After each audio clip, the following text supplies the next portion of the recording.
Assalamualaikum warahmatullahi wabarakatuh, sobat ternak dimanapun Anda berada. Jumpa lagi pada video kali ini. Saya akan memberikan penyampaian mengenai pakan fermentasi dan juga silase. Salam ternak, salam ngarit, tetap semangat.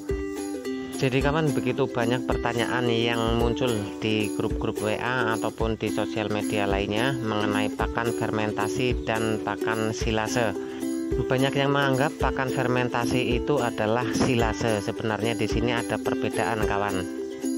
Kalau pakan fermentasi itu menggunakan fermentator, sedangkan pakan silase itu tidak menggunakan fermentator. Untuk lebih jelasnya kawan, apa itu fermentasi dan apa itu silase, ikuti terus video ini sampai habis agar tidak gagal paham. Dan yang baru menemukan channel saya, jangan lupa dukungannya untuk like, komen, dan subscribe agar saya tetap semangat untuk membuat konten yang mudah-mudahan bermanfaat untuk kita sebagai peternak kambing kawan. Nah, jadi kawan, yang dimaksud dengan pakan fermentasi itu adalah proses mengawetkan pakan dengan kadar air tertentu yang dimasukkan ke dalam tong ataupun selo ataupun kantong plastik dalam keadaan tertutup rapat ataupun anaerob. Yang dimaksud dengan anaerob di sini kawan, angin itu tidak boleh masuk ke dalam tong ataupun kantong plastik tempat penyimpanan fermentasi yang sedang kita lakukan. Jadi tempat penyimpanan itu harus kedap udara. Nah, itu kalau fermentasi itu berbeda sedikit dengan pakan silase. Dan sekarang apakah itu pakan silase? Silase adalah proses mengawetkan pakan yang dimasukkan ke dalam tong ataupun plastik dalam keadaan kedap udara ataupun anaerob. Tapi di sini perbedaannya kawan, di sini tidak ada tambahan probiotik ataupun E4 contohnya ataupun sejenisnya. Nah, jadi seperti itu kawan.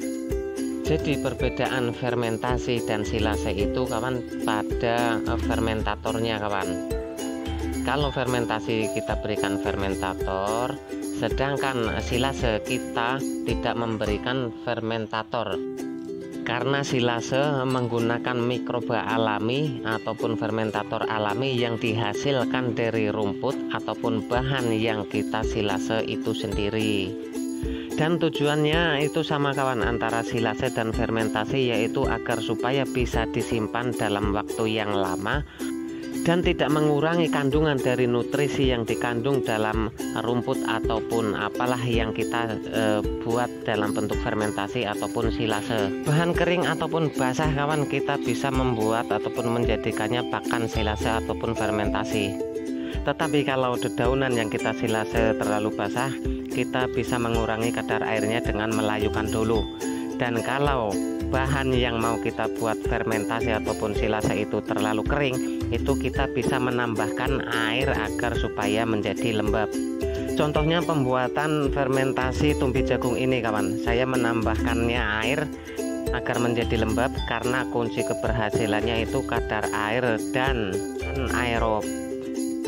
Begitupun dengan silase kawan, jadi kunci keberhasilannya itu sama. Jadi dia kedap udara, angin tidak masuk, dan kadar air itu pas.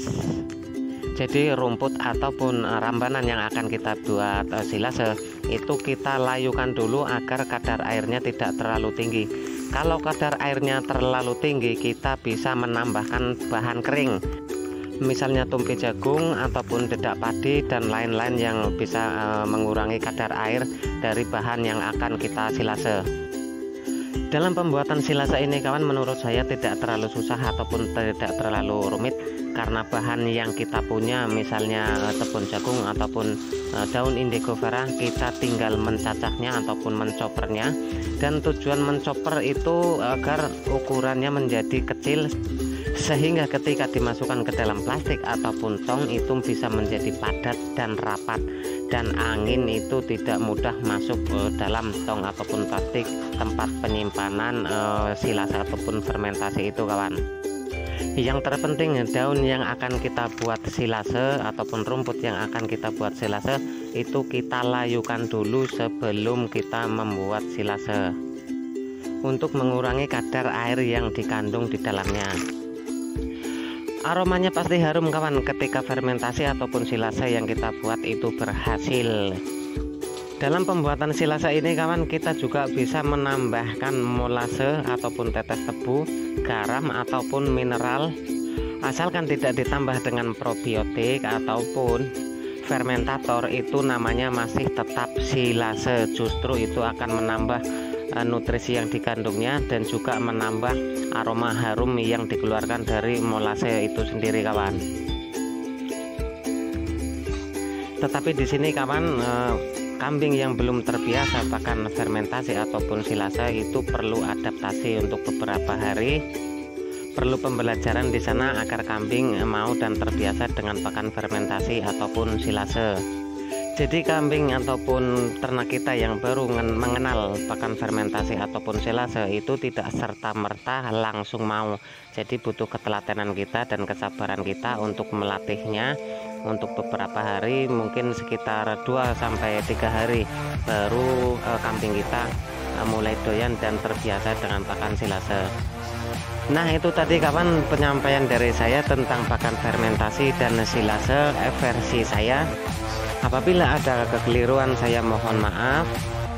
Dan tentang pembuatan pakan fermentasi dan juga pakan silase sudah ada di video saya sebelumnya. Mudah-mudahan bisa bermanfaat. Salam ternak, salam ngarit, tetap semangat. Assalamualaikum warahmatullahi wabarakatuh.